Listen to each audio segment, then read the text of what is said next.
Good morning, good afternoon, or good evening, depending on where you are in the world. And welcome to today's webinar, Top Tips for Immediate Conversion Optimization, presented by Widerfunnel in partnership with Tech Marketing 360, an OMS event, and United Business Media, LLC. I'm Gail Wolski, Tech Marketing 360's General Manager at UBM Tech, and today I will be your moderator of this webinar. But before we get started, a few housekeeping rules and guidelines. This presentation deck will be available to you immediately after today's webinar on demand, both on the Widerfunnel website as well as Tech Marketing 360. To help you better navigate today's webinar, use the question pane with questions or comments in real time so that we can get back to you during the Q&A session after the webinar concludes. You will also be invited to download Widerfunnel's free white paper after today's webinar and find out how to exactly download this white paper at the end of the webinar today.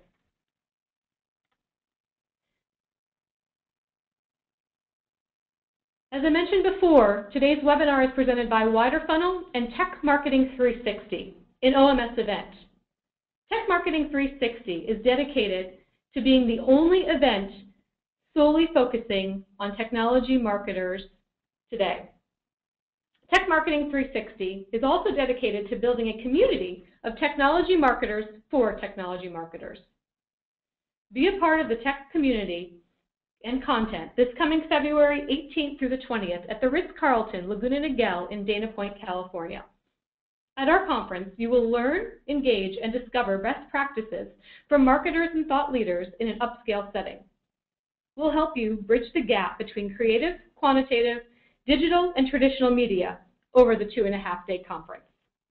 We'll also cover hot topics such as big data and analytics, e-commerce, search, demand gen, social, mobile, and we'll learn from leadership success and failure stories that will empower you to reshape your marketing strategy in 2014. Now I'd like to take this opportunity to introduce today's webinar presenter, Chris Goward, President and CEO of Vancouver-based Widerfunnel, a technology agency founded in 2007. Chris will be our presenter today. Widerfunnel is dedicated to the conversion optimization. Their goal is to convert their clients' website visitors into leads and ultimately into customers. Widerfunnel helps their clients achieve conversion optimization results through dedicated, proven testing and analytics strategies. Chris Goward is known as a conversion optimization entrepreneur, a blogger, and author, as he recently wrote a book called You Should Test That, available now on Amazon.com. I've had the opportunity and pleasure to hear Chris speak at OMS in the past, now Tech Marketing 360, and he is certainly a leader in this field. Without further ado, Chris? Great, thanks so much, Gail. Thanks for the great introduction, and that Tech Marketing 360 event looks fantastic, and I know that the OMS team has put a lot of work into planning this event, and they always produce a high-quality event, and it's a lot of fun and a lot of great content, so looking forward to seeing that one. Today, we're going to talk about conversion optimization. As Gail said, I've spoken at several of the OMS events in the past talking about this topic, and I really wanted to drill into it today with a little bit of time spent with you guys to talk about how to improve your conversion rates on your website. Now, I've got one slide about Widerfunnel. Some of you we may not have met, we may not have bumped into each other in the past, but what we do is conversion optimization. That's all we do. We focus on A/B testing, developing a conversion strategy, multivariate testing for high traffic websites. And I always get the question at the end, so I want to be clear. When we run our tests, we actually do everything from creating that ongoing conversion strategy for the whole website and landing pages, planning tests, analyzing the websites, doing the web analytics, creating hypotheses to test, creating the wireframes and design and HTML and content, running tests, analyzing the results, running that full cycle of continuous improvement for partner clients.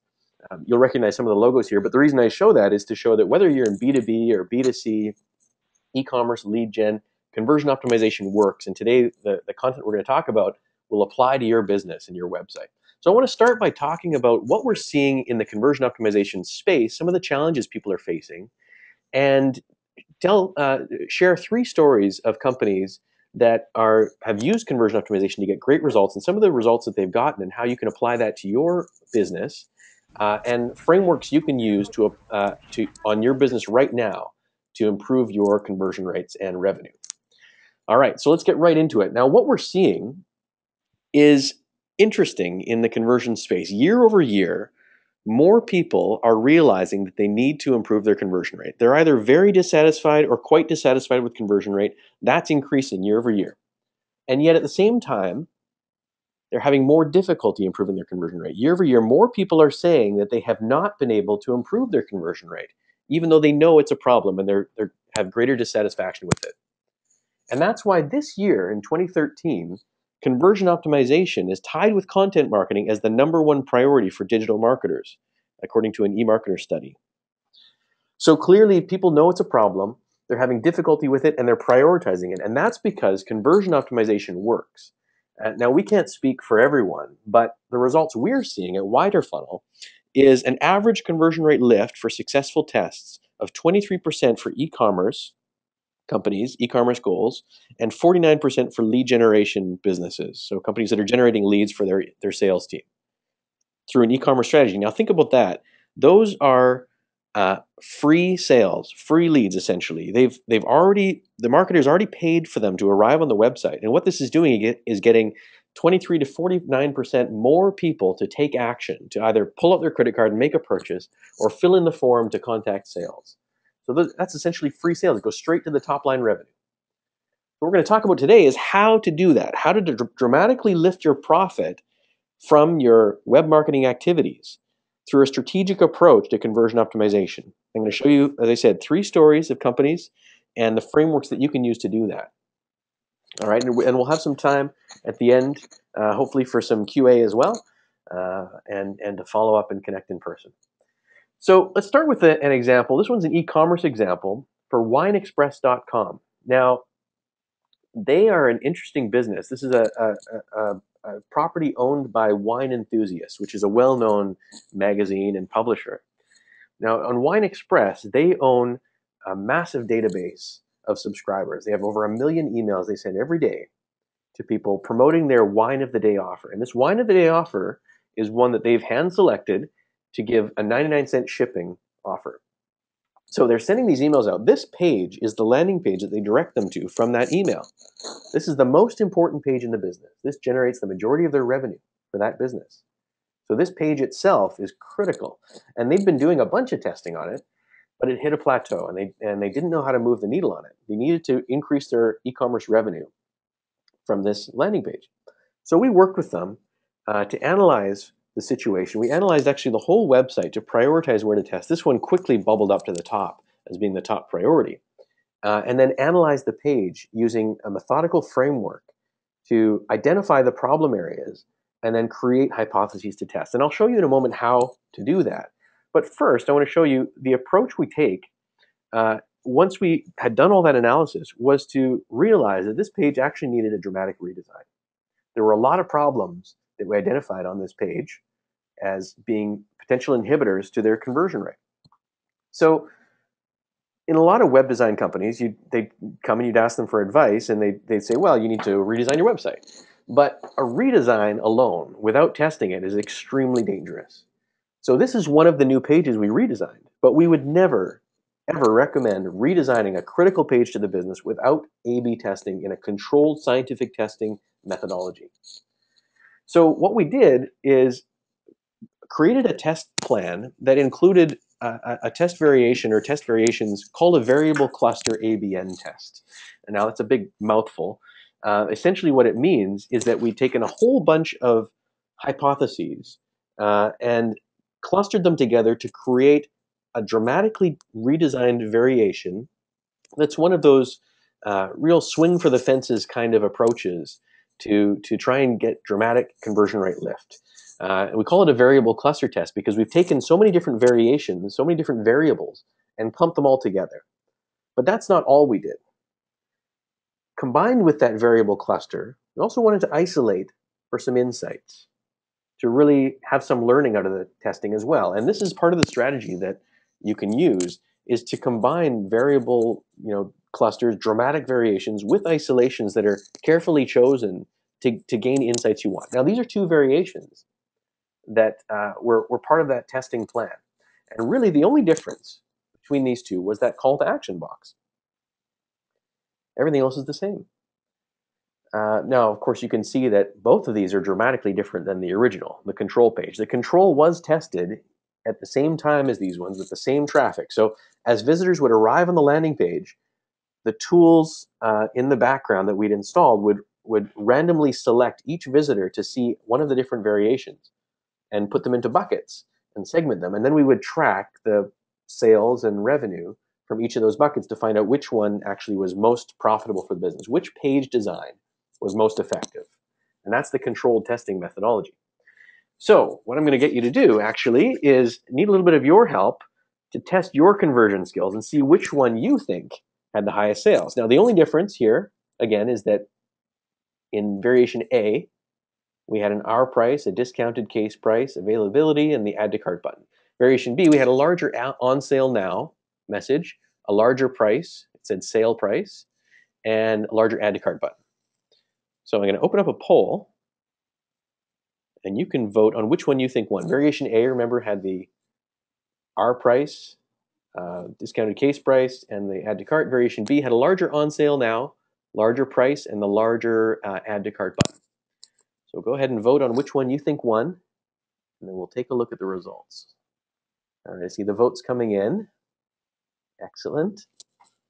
So variation A, our price. Variation B, larger on sale now, larger add to cart.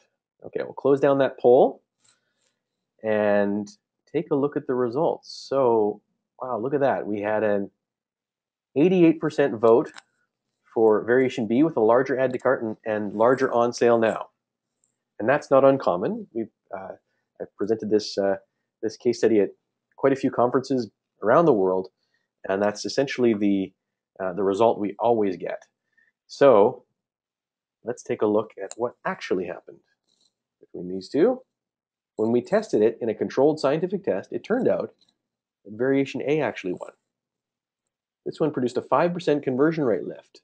Now, some of you may be thinking, well, 5%, I mean, that's not a huge lift, right? I mean, what's 5% worth? Well, to a company that's sending 1 million visitors, 1 million emails out every day, and producing all the revenue from that, 5% can mean a lot of money. But not only that, when we looked at revenue, it actually turned out that this variation produced a 5% conversion rate lift, but a 41% increase in revenue per visitor. And what was happening is more people were buying cases of wine from this page than the control page. Okay, now you might be thinking, what's happening here? Why are we getting this result? And I'll tell you a little bit about it in a moment. Here's another isolation test. In this one, we just isolated this countdown timer at the top. So variation A said order in the next whatever hours, minutes, and seconds to get 99-cent shipping. Variation B had no countdown timer at all. It was just removed. So when you arrived on the page, this one said how much time you had left to make that order, to create urgency. And the second one didn't have that at all. So which one do you think won? I'm going to launch the poll again. So remember, variation A has the countdown timer, saying you have a certain number of hours, minutes, and seconds to make your order. Variation B has no timer, nothing up there at all, just a blank header. Okay, so I see some votes coming in. Perhaps a little more hesitant this time than the first time. That's okay. Go ahead and make your vote. It'll be completely anonymous. We won't tell anyone what you voted for. All right, so let's take a look at the results. We have a 78% vote for variation A with the countdown timer. So that's interesting. You have obviously been reading the best practices blogs out there about what to do, the no-fail tips for conversion rate improvement. So let's see what actually happened. This was a 78% vote. Let's hide the results here and look at the actual results of the test. Turns out that removing the countdown timer actually increased sales by 7%. 7% conversion rate lift. Now remember, the other one had a 5% conversion rate lift. So what's happening here? These are counterintuitive results, right? And clearly, from your votes, not something that skilled marketers would expect. And certainly it was a surprise to us as well. But in this case, what we found, and the reason we wanted to isolate these components, is that target audiences are unique. In this case, the target audience is a sophisticated wine buyer. These are wine connoisseurs who are here to understand about the wine and make a purchase. And anything that smelled of marketing, smelled of those marketing tactics that you read about, actually just turned them off, and the bounce rate increased and they left the page. What we found was that there was a high correlation between tying this video to the call to action area. People were looking for their sommelier tasting notes. And the more prominent we made that and tied it to that call to action, the higher their sales of cases lifted. And of course, we changed a lot of other things on the page as well. The eye flow, the content, the prominence of the offer. All of these things were improvements to make this possible. But those isolations really made a difference as well. But they're counterintuitive because best practices don't work. You've got to test. And that's why, as Gail said, when I wrote my book, I did a lot of searching for the right title. And we ended up calling it "You Should Test That." It's a lot more than just why you should test that, or that testing is important. It talks about the how and the why behind the test to interpret results. And that's really the important part, because digital marketing best practices, so to speak, don't work. Best practices are dead. If you only take one thing away from this webinar, this is the one thing to remember: that best practices are dead, because best practices alone do not take into consideration your unique situation, the unique context of your business and your target audience and your messaging and your competitors, all of the other things that make that situation unique. So unless you test them, you won't know. Now, I'm going to give you a couple examples here. The way we think about preparing for a conversion optimization experiment or a strategy is to put ourselves as strategists in the shoes of the prospect, get into their mental mind frame. And this is one of the most important things to do that you can try in your business. Try navigating your website as one of your prospects. Think about how they will perceive it. So thinking of Forever 21, I arrive on this website, and I'm a young lady looking to buy a pair of pants. So, I think about, what would I be thinking about as a young lady trying to buy a pair of pants? Well, the first thing that your prospect has to do is to understand how your website is built. How is this navigation created? How does this information architecture work? How am I going to find this pair of pants? Now, they don't think about information architecture in those terms, but they think about, how do I find what I'm looking for? And they've got it, because every website is built in a unique way, right? There's no standard website design structure. So I arrive on this page. I'm a 21-year-old girl and lady, and I arrive on the page and I'm looking for pants. Now, pants, I don't know where to find them. Maybe they're up in the navigation somewhere. Shoes, Love 21, 21st Street. I don't know what this means. Maybe it's up in clothing. But, this summer sale looks interesting.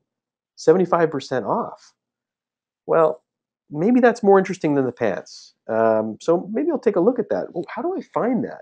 Where's the button to click on? Oh, maybe that little triangle down there, that shop sale. Maybe that's the button. I'm just about to click on that, and the whole experience changes. Now I'm looking at shop by outfit. Well, there's some pants there, but not just pants. There's other things. But I really wanted that 75% off. How do I get back there? To figure out the navigation of how to get back. I can't click the back button because that'll go off the website. So how do I find that? And just as I'm about to do that, it changes again. Now I'm talking about some sort of graphic tees and something else. This tactic, this rotating offer banner, you probably are cringing right now because you have them on your website as well. They're on 80% of the Fortune 500 websites. And yet from a user's perspective, from your prospect's perspective, they suck. They're terrible. They turn people away from your website. They cause confusion, and they do a horrible job of communicating your value proposition, your product. Why are they there? First of all, it's because they haven't been tested. We've tested this many times and found that this generally doesn't work for conversions. It generally hurts conversion rates. But art directors love it because it solves their problem. It solves their problem of, they've created a beautiful spread, and yet someone else comes along from a different department and says, well, we need a message on that page. So the art director has to, they don't want to ruin their beautiful spread that they've created about your upcoming marketing event. So what do? They create a new panel. Well, just rotate it over and put the new one up, and I'll design another poster for that one. But it doesn't work from a business perspective. So that's a best practice that needs to die, or at least needs to be tested in your environment. Here's another one. If you have an e-commerce site, you've probably heard advice that if you have a security symbol, a McAfee secure symbol or a Norton secure symbol or something similar, you should put that as prominently as possible on your website, right? Put it in your header, put it in your footer, put it by your calls to action, put it everywhere you can. Well, this is a test showing two variations that for one of our clients of what we call a persistent call to action area, right? The site, the portion of the website that follows the visitor around to encourage them to check out. And it turns out that putting that security symbol there, overemphasizing security from the visitor's perspective, actually led to a reduction in sales. It reduced sales by 1.6%. Now, you'll never see this or the previous example on a typical best practices website or conversion site. You won't see this on HubSpot where they give all this advice, because the so-called best practices are this common sense. They've been arrived at by common sense, but common sense doesn't always apply to visitors. Take a look at this example. This guy has taken it to the nth degree. I mean, this is as trustworthy a website as you can possibly find. Look at all those security symbols. But does that make you want to shop there? Doesn't create trust for me. But sometimes I find it helpful to think about the offline shopping environment, the offline purchase or sales process, whether you're in B2B or B2C, e-commerce or lead gen or whatever. Think about retailers. They have been perfecting the shopping experience for hundreds of years. Look at this example. There's warm lighting, there's plush carpeting, beautifully merchandised products displayed. You can almost smell the leather wafting out and inviting you in to this shopping experience. Now, would you rather shop here? Think about this. Put yourself in the prospect shoes. Would you rather shop here or in a high security environment? Right? Which one makes you want to pull out your wallet? Well, here you have to pull out your wallet, but someone's pointing a gun at you. Thinking about your prospects, why are we emphasizing security so much? Answering questions that they're not asking at the point that they're not asking them creates anxiety. So think about their perspective and where they're going to need those questions answered. So it all comes down to testing, right? And this isn't a new idea. We've known for hundreds of years that all of the major advancements in society, right? Reduced infant mortality, increased lifespan, technology, internet, traveling to the moon, all of our advancements in food science, all of these things are attributable to science. They're all because of the scientific method. And yet marketers are this strange subspecies of humanity that seems to believe that their gut feeling is more powerful than tested results, right? That their intuition will tell them what is best. Well, that's clearly not true, and I hope you see by now that testing those gut intuitions is critical to getting the best results. But testing alone is not the only key to success. How you test is actually critical to getting results. And I'm going to share a number with you that's very important to understand. 200%. That's the value of a structured testing process. I didn't just make that up. That's based on a study by eConsultancy. And what they did is they looked at companies that were doing conversion optimization and found that those that reported having a structured approach to improving their conversion rate were twice as likely to also report large increases in sales. So the structured approach, a particular type of structured approach, is important to getting the best results for your conversion optimization efforts.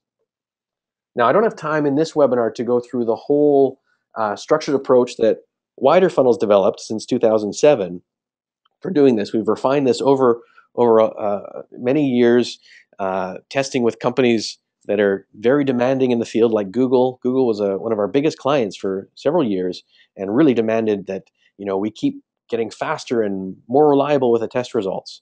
And it takes time to develop a good testing process. But what I want to focus on are two key areas that you can improve right away to start developing a structured approach. One is starting at the beginning with how you define your goals, and the other is how you develop your hypotheses. That's here at the lift analysis section point. So I'm going to talk about the beginning and the lift analysis. All right. So first of all, starting by aligning your goals. Now, at this point, a lot of people might be thinking, well, you're talking about goals. I mean, this is the most basic component of marketing. Like, we know about goals. Like, you can skip over this part. Let's get to the more interesting part. But what we find when we start working with organizations, a lot of time, the goals are actually surprisingly unclear. And a lot of people are focusing on areas on their website that really don't produce revenue or don't produce business results. So I like to think about a framework called the goals waterfall. It's a simple, seemingly simple framework that is very helpful to defining the goals you should be optimizing for. It goes like this. Your business goals should flow directly into your marketing goals, so that marketing goals support the business. How do you generate revenue? So this involves asking, what's important to the business? How does this business actually make money? Why isn't it in existence? What are prospects looking for that we can provide? What's our value proposition on our service? Those marketing goals should directly have a direct line of sight to business goals. And then the marketing goals should flow directly into conversion optimization, your website goals. So think about your website and how that the goals of your website have a direct line of sight to your business. If they don't, you're probably optimizing for the wrong things, and you can take your business in the wrong direction quickly. Think about how many people are trying to emphasize Facebook likes on their product pages or on their category pages or on their homepage. And sometimes that social interaction is taking more prominence than their actual service or their value proposition. How much revenue is generated from that Facebook like? I'll give you a hint, probably close to zero. And yet marketers get distracted with the shiny new thing in marketing. So let's take a look at an example here. This is a company that came to us a little while ago after doing an overall website redesign. So they'd gone to a typical digital agency, had their website redesigned, and were disappointed with the results. Their conversion rates had gone down. Their results just weren't paying off. So they came to us to fix the problem and do some conversion optimization.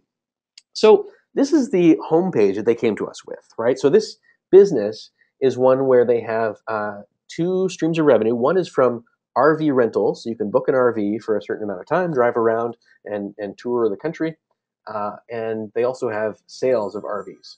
So, they've got a pre-owned RV sales division. Now, when you look at this website, you may be able to guess at what some of the goals are.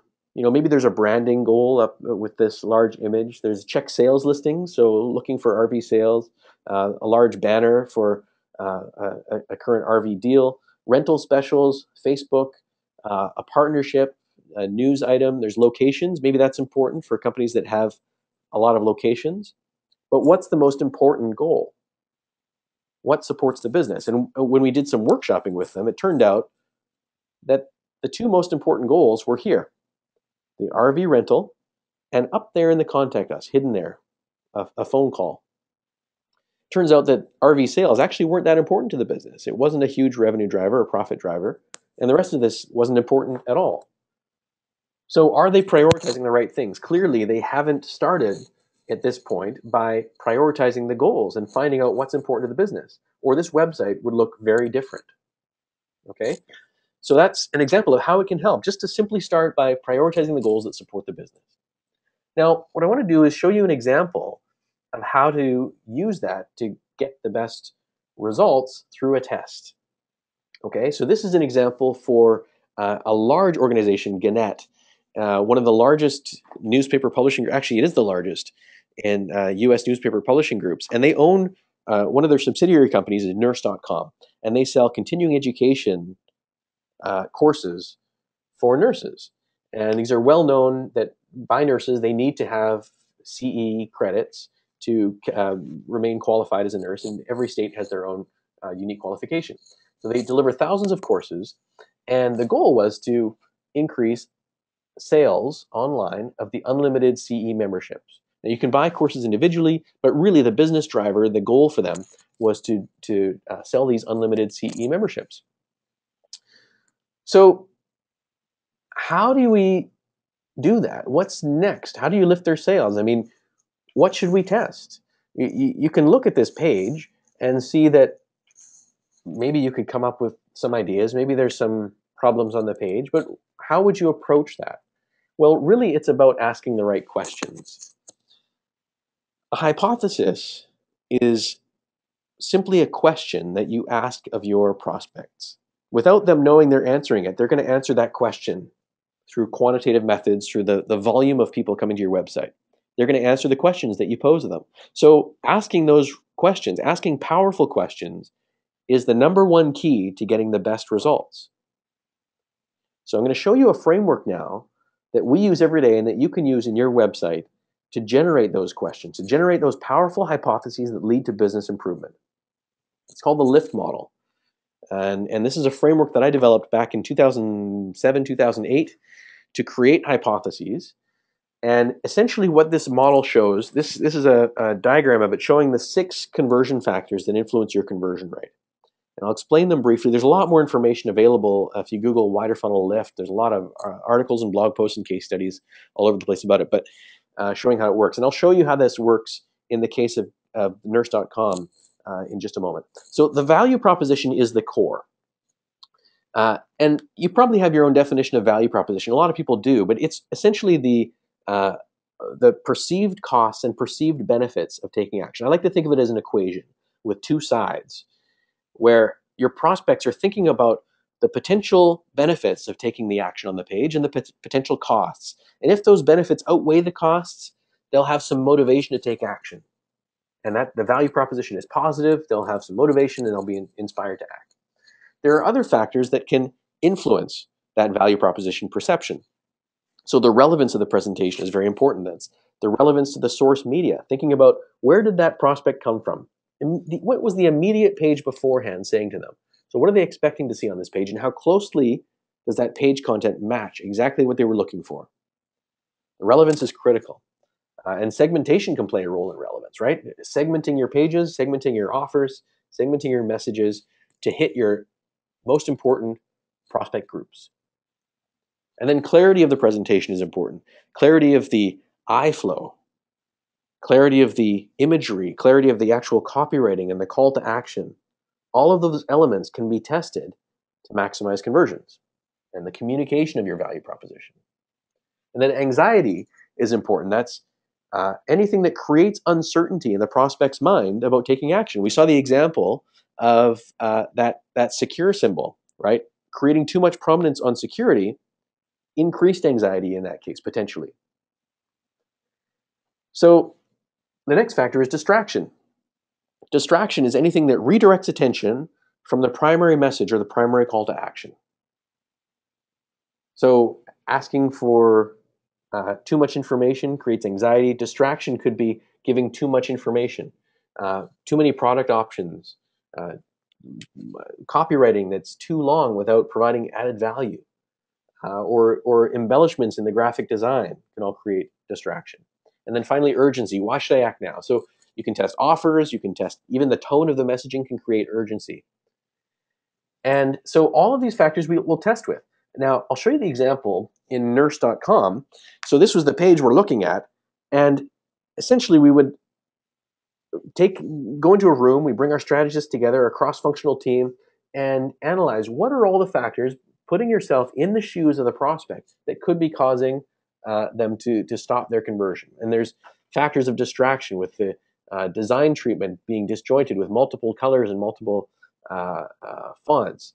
There's clarity factors with images that look or areas that look clickable that aren't, no hover treatment, image alignment, confusing the eye flow, being disjointed back and forth, um, competing calls to action. All of these factors create confusion, create dissonance, and cause the visitors to want to leave the page. And when you look at it even further, we did some click heat map analysis and found that, yeah, this was reinforcing the lift analysis that our strategists had done. There were clicks on the non-clickable areas. There were lots of clicks dispersed over these links of course content on the right-hand side. Competing calls to action were getting competing clicks. And if anything, we know it's that creating too many options for people paralyzes them and reduces overall responses. A lot of people think more choice is better, gives better results, but that's not the case. The paradox of choice very clearly tells us that too many options just hamper overall results. And in fact, in the end, there's no interest at all in the main body content area. So the most important component of the page, that center column, was being underused. So of course, we went through and created many different variations that were tested, and I'll show you one that was the winner. This is the winning page with a 15.7% increase in sales of unlimited CE courses, dramatically increasing revenue from these pages. And what you'll see that we've done is created a new headline with a consolidated value proposition statement, the value proposition in bullet points, rewritten to be clear, as well as a clear eye flow through the value proposition and into the actual segmented offer of exactly what you need in your state to get unlimited access to CE. So this one was the winner with a 16% conversion rate lift. I can't show you all the other variations because there are some very powerful insights that the client would like to keep away from competitors. Very powerful learning that they can use in their other marketing. But also, when you look at the click heat map analysis, we've got a beautiful focused eye flow directly into the main content area, showing that people are interacting with the most important elements. And of course, the real proof is in the pudding, so to speak, with a 16% lift in sales. I'll show you another example here, another story from Iron Mountain. So this is the third story. And Iron Mountain is a company we have a track record of working with for 3 years. They came to us with a situation where they had 17,000 web pages plus landing pages that didn't even include their standalone landing pages. And what they needed to do was optimize the entire business. So we started by going through what's called our Kaizen methodology of creating a conversion optimization strategy to prioritize where to test. And there's a lot more online about that as well that you can look at to find out how to prioritize. If you Google Widerfunnel PI framework, PI are the 3 factors that we use to prioritize tests: potential, importance, and ease. I don't have time to go into all of that right now, but there's a lot of information online about that.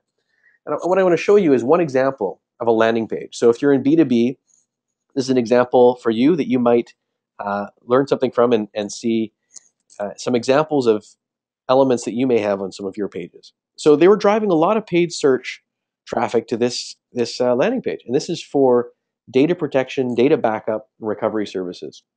Iron Mountain is a leader in this area. They're well known as the credible source of backup services. And this page has a lot of areas of improvement, though. This was a standard landing page template that came out of their landing page hosting tool, right? So they had signed up for a tool. It came with some standard templates that were supposedly optimized, but it wasn't producing the results they needed, or they suspected that they could get better results. So they ended up working with Widerfunnel to do that. And we analyzed the page, and let's see if you have some of these situations as well on your landing pages.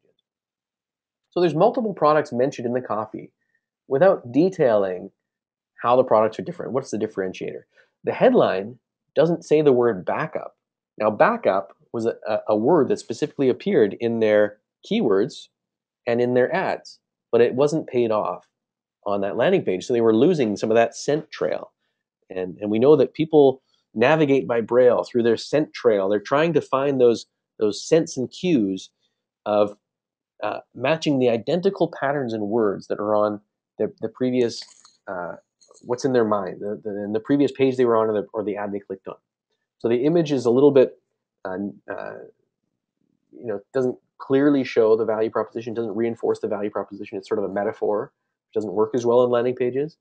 Large graphical element pushing the content down. Contact us doesn't contain benefits. A lot of things here, even minor things, can add confusion to the prospect's experience, like layout elements. You might think, oh, that's just a minor thing, but anything that creates cognitive load for your prospects reduces the available memory that they have, the bandwidth that they have, so to speak, to understand the actual value proposition. It creates extra work. So we tested all of these elements by creating, first of all, taking these weaknesses in the lift points. The next step is to take those weaknesses and convert them into strengths. So where a lift point says that the headline doesn't say backup, well, a strength says that a headline that includes backup will lift the conversion rate. Now that's something you can test. Right? You can isolate the headline and find out if that's actually a correct hypothesis, if that works. And then go through the list of all of these lift points, all of these problems identified, flip them into hypotheses, and now the art of the strategist comes in to really understand which ones do we cluster together to create those variable cluster tests, and which ones do we isolate to create marketing insights. And that's where really understanding the marketing approach and the strategy and that particular target audience is important. As we saw from the Wine Express example, having a hypothesis about this audience and isolating elements that may be interesting for marketing can lead to some powerful results that lead to even more hypotheses in the future. So here are 3 variations that we tested for Iron Mountain, and we'll get you to test your skills again and vote on which one you think won. So let's walk through them for a second. Variation A is, of course, quite a dramatic redesign from the control. Now we had some, organizational issues trying to find a new image, so we ended up using the same one in this case, and it was okay to continue using that one, and we isolated that in the future rounds. But we ended up rewriting the copy, talking about secure data backup, the clear offer with a free quote message, why choose Iron Mountain, so the value proposition here, and a request a free quote button above the fold. Variation B, now when you clicked on that button, it popped up a light box with the form embedded in the light box. Variation B isolated an embedded form on the page versus the light box modality. Variation C was a different approach completely, where we wanted to test the white paper download and versus the requesting a quote. So a lot of you that are in B2B are probably, talking about what kind of offers you can offer to your prospects. And of course, A/B testing is the best way to find out which ones actually work best. You can test that, right? Rather than debating within the organization, you should test that. So let's open up a poll. You can guess which one you think won. All right, so let's go ahead and vote. Variation A, again, was the request a free quote with the light box pop-up. Variation B had the same offer, request a quote with the embedded form. Variation C had the white paper download. So which one generated the most leads for their sales team? Okay, you see the votes coming in. Good portion of you have voted. All right, great. So let's close down this poll and take a look at the results. So this was interesting. This one is much more evenly dispersed, but 44% of you voted for C, 36% for B, and 20% for A. Now, imagine yourself in the typical scenario. You're sitting in your boardroom, right? You've hired your digital agency or your landing page tool vendor to design your landing pages, and they come out with these 3 concepts to put on your website. Which one do you choose? Which one goes live on your website? This is a critical page for your business. You're driving thousands of dollars every day in traffic to this page. How do you choose? A lot of people are using the HIPPO method, right? If you're familiar with the HIPPO method, the highest paid person's opinion, they're the ones that point at the page they like, and surprisingly, everyone's opinion suddenly converges with that one. A lot of other people are using the black turtleneck method, I call it, where the person in the boardroom with the sunglasses on and the black turtleneck, right? They point at the one they like best, and that's the one that goes live. Well, fortunately, Iron Mountain was smart and had decided to use the scientific method. So now we tested this page and found that variation B dramatically increased leads, a 404% conversion rate lift. Now, I got to tell you, one of the best feelings is when a client calls you up and says, "You'll never guess what happened. My sales manager just walked down the hall and said, 'What the hell did you do to the landing page or to the website? Because we can't handle all the phone calls that are coming in and all the leads that are coming in on the website.'" So that's a great experience, and it's great for the business, most importantly. And they also can take this learning and we can validate that throughout all of the other business units within the company. And so Iron Mountain would end up taking that and testing that throughout various different business units, making dramatic conversion rate lift throughout the company. And those are the kind of results you can expect. Although a 404% conversion rate lift, I certainly wouldn't promise for every test because it won't happen for every test. There's only so many percents left to gain. But clearly a great lift. Now, that can continue happening. That should be the expected result. This continuous conversion rate lift that we've talked about, 15% lift, 20% lift, 400% lift, all of these things are possible, but you only know that you're getting that lift if you test properly using a scientific testing methodology. Not just before and after testing, pre and post testing, where you're getting misleading results at best. And it's not just about a testing tool. There's a lot of testing tool vendors that say, you know what, we'll give you the best results because you can test really easily with our tool. Just install a piece of JavaScript, install our tool, and you can run all kinds of tests. Run tests as fast as you want. You could run 100 tests a day. But what they don't provide is the strategy. What you should test. How do you test? What's actually going to get you the best result? And this is commonly what we find. Companies coming to us saying, okay, we've got this tool. We've had it for a couple of years. We've been running a bunch of testing. We're not getting the results we expect. We're just, because what they do is tool vendors generally want to promote the features of the tool. So they're going to tell you, yeah, you can test it really easily. Just change headlines. Very easy to do. Just go log into the tool and change a bunch of words around. And you'll get some incremental lift. Like over time, you'll get some lift happening and you'll make some improvements. And that's good. But as we talked about, developing that structured approach to creating hypotheses will give you twice as much of a chance of getting great conversion rate lift. You can run fewer tests with great ideas, a smart strategy, and get much better conversion rate lift. And an even better approach is to combine the two. Have a smart and agile strategy because there's only two factors that can influence your conversion rate, right? The speed of your testing and the lift from your tests, the conversion rate lift. The faster you test, and the better your ideas in those tests, the better you get smart and agile results. So that's a lot to cover in a quick 50 minutes, but I hope that's given you some good takeaways to start with. And I want to give you one more great takeaway. And that is, as Gail mentioned at the beginning, the free white paper. We have a 20-page white paper for how to build a conversion optimization strategy. And it goes into detail on that 5-step scalable conversion optimization strategy. And if you just email iwant@widerfunnel.com, we'll make sure you get a copy of that. And if you just mention if you're in B2B or e-commerce, we can give you a customized version of that. We've just created this white paper, just released it recently. And so we want to get you a copy into your hands as well. So now we do have a few minutes for questions if some have come in. And Gail, I think, might be looking at some of the questions coming in here. Yes, and just a reminder for the audience here, in the last 8 minutes, we encourage you to continue to send your questions along. But great presentation, Chris, on how to be a smart marketer, and thank you for the educational overview and learnings on controlled testing and conversion rate best practices. I personally enjoyed how you brought the website to life in the examples of Forever 21 and Wine Enthusiast, and how those pages are perceived by the viewer, aka the potential buyer. I also appreciated how you spelled out how one's marketing goals needed to align with one's business goals in order to be successful.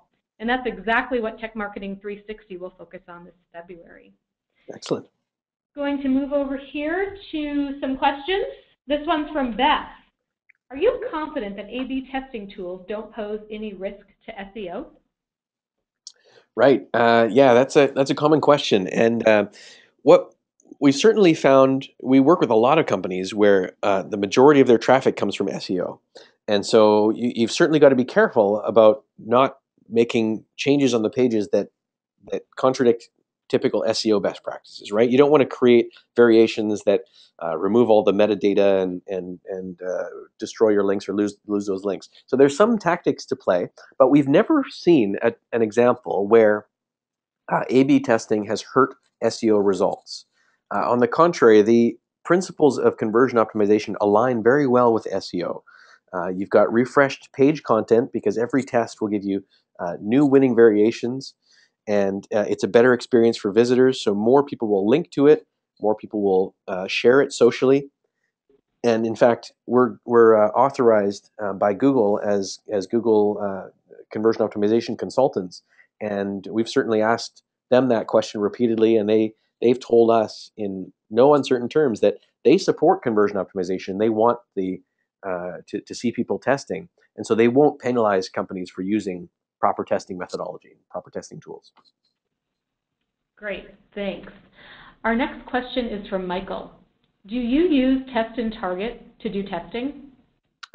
Yeah, well, at Widerfunnel, I think you're asking about Widerfunnel. We're technology agnostic, so we actually use a variety of tools. Test and Target is one of them, and we have clients using Test and Target and using Adobe Site Catalyst, and we also have clients on a variety of other tools. There's lots of tools in the market, and we often help clients in selecting the right tool that's best for their business. Test and Target clearly is one of the leaders in the market, and it's you can't go wrong choosing Adobe, so to speak. Yeah, it's a very common testing tool. Great. I think to your point, choosing the right tool for your testing obviously varies from campaign to campaign. Right. Our next question is from Eugene. Chris, would you recommend this type of test for startups where every site visitor is like gold? Well, absolutely. If every site visitor is like gold, you should have even more reason to test. And in fact, we're releasing a case study in just a couple weeks, uh, and there may be a webinar coming up about. It's with Expensify. Expensify.com is a hot startup in the Valley that we've been working with to do some testing on their important pages. So their homepage is critical to their business. And in that webinar, we're going to show some how we ran testing for them. They're a startup. We helped them with the testing program to get over the million user mark in their startup, and that was a key benchmark for them to hit. So make sure you just go to their website, widerfunnel.com, and sign up for the blog there, and widerfunnel.com/blog, and then you'll get notification of the webinar coming up to talk about exactly how startup marketing works. But the principles of A/B testing are actually very well supported for startups. There's a book called, what's it called? It's Lean Marketing or Lean Startup. And essentially, even though he doesn't use the term conversion optimization, that's what it's all about. It's about A/B testing. This next question goes back to recommending the right tools for the right marketing campaign, and it's from Ray. Does using website feedback tools impact conversion? And which tool do you recommend that is low cost? Google, perhaps? Website feedback tool. So it sounds like I'm not. There's various types of feedback that you could be referring to, Ray, and direct feedback can be considered like voice of customer surveys, and there are a variety of survey tools you can use, 4Q, Qualaroo, and or various other tools to collect information, and yet they can be very powerful in generating hypotheses to test. We use them often. Other feedback tools could be, more like analytics tools. I mentioned that we use Crazy Egg to do click heat map tracking, click heat map analysis. It's a great tool to use as well. And ClickTail is very good for that.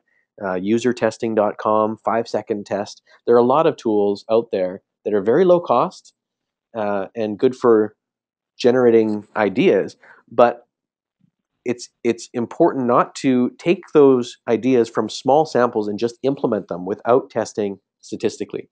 So be very careful about separating hypothesis generation tools from testing validation tools.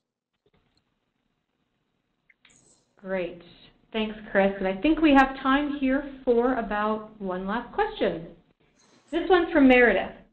Beyond the remote A/B testing, do you meet your users before or after in order to understand the interpretation of your results? Or is it mostly based on a guess on your side? Yeah, well, that's a good question as well. And again, this is getting at the qualitative versus quantitative information. And so, in both cases, before and after running tests, creating hypotheses can be based on either heuristic analysis from a strategist, which essentially involves looking at past tests, right? We've got a huge database of tests that we've run in the past. So we can go and say, well, we've seen this type of situation before. Let's look at our database and see what are similar tests. Or looking at the unique audience, using voice of customer surveys and net promoter score data and other questionnaires and information about that target audience, we can create hypotheses that can help us to infer the motivation behind the test results. So for example, the Wine Express test, we don't know for certain why one variation won over another one, but we can create inferences and say, well, we believe that this is a highly sophisticated target audience because that's what the clients told us, and through their surveys and data, we know that they're in this certain demographic, and so we can imply and infer that they're rejecting the marketing, quote unquote, approach, but only through multiple test rounds to confirm those inferences can we really create a theory, and only then it becomes predictive. And once a theory is predictive, then it's really valuable to the marketer, and we can start using that in all of our other marketing communications.